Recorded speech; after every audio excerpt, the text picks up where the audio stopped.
नमस्कार मैत्रिणींनो, जेवण कसं बनवावं त्याचप्रमाणे पूजा कशी केली गेली पाहिजे ही पण गरजेचं आहे। आणि ही पूजा स्पेशली मार्गशीर्षचा पहिला गुरुवार आहे, त्याच्यासाठी कशी केली गेली पाहिजे ते आता मी दाखवणार आहे।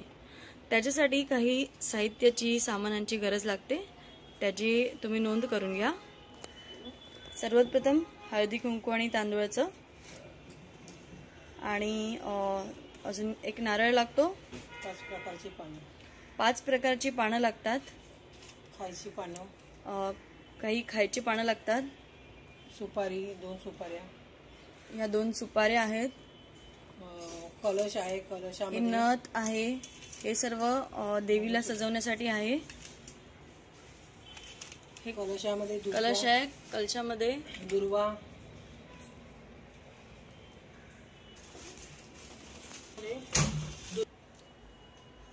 कलशामध्ये दुर्वा, सुपारी, पैसे हे ठेवलेले आहे। आता आपण पूजाविधी आणि वेणी, तांदूळ आणि श्री महालक्ष्मी मातमी व्रतकथा। आता प्रथम ही रांगोळी काढून घेतलेली आहे। ही बेसिक रांगोळी आहे, असं काही हायफाय किंवा क्रिटिकलच काढायला पाहिजे अशी गरजेचं नाही आहे। ह्याच्यावरती सारंग म्हणजे पाठ ठेवण्यात येईल, आणि त्याच्या खाली एक आपण स्वस्तिक काढलेलं आहे, आणि त्या स्वस्तिकला सर्वप्रथम हळदी आणि कुंकूने आपण पूजणार आहोत।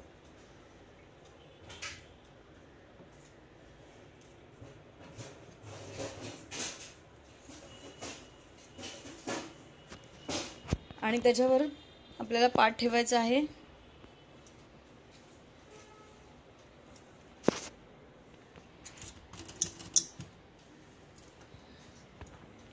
त्याच्यावरती लाल कपडा,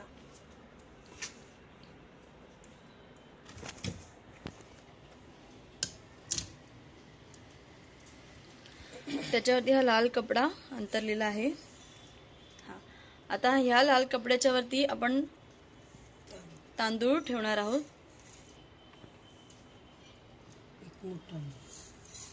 साधारणतः 1 मूठ तांदूळ पुरेसे होतात।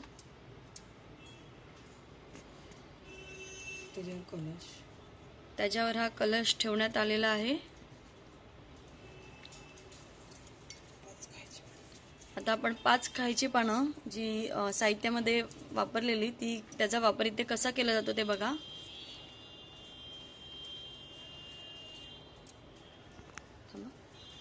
हे बघा, त्याचे हे देठ आहे ना, हे देठ ते पाण्यामध्ये टाकायचं आहे।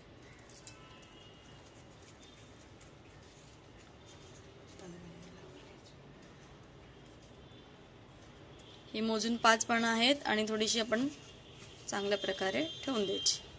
हे पास्तरीची पानं,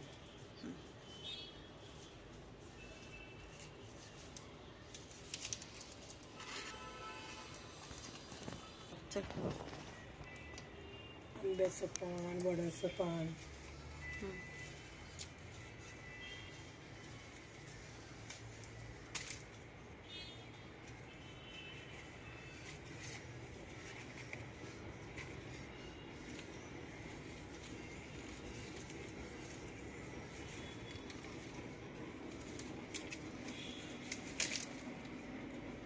रुईची पानं, रुईची पानं,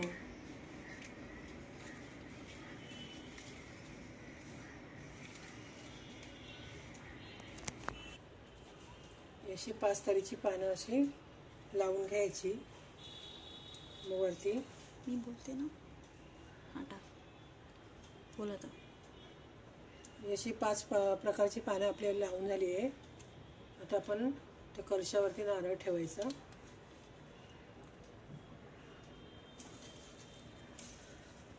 देवीला मंगळसूत्र घालायचं,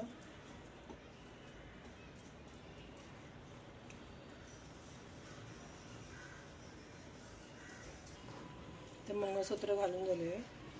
आपण नथ घालूया।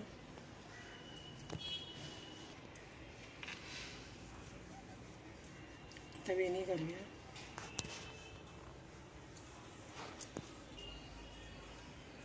गणपतीच्या नावाने विडा ठेवूया। 1 रुपया, सुपारी आणि 2 पानं।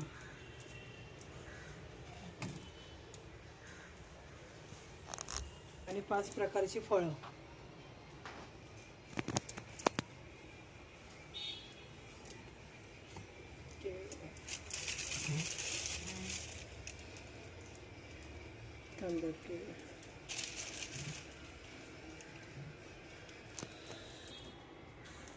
आणि केळी. आता नैवेद्य आणते.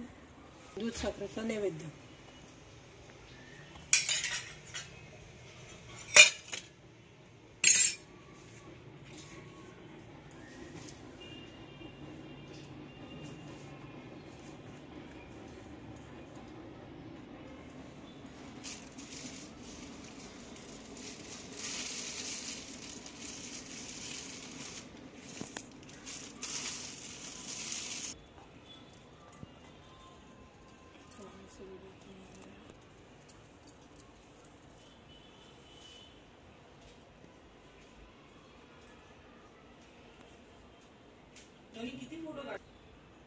हे असं सगळं मांडून घ्यायचं आणि मग पुस्तकामध्ये लिहिल्याप्रमाणे पूजा चालू करायची.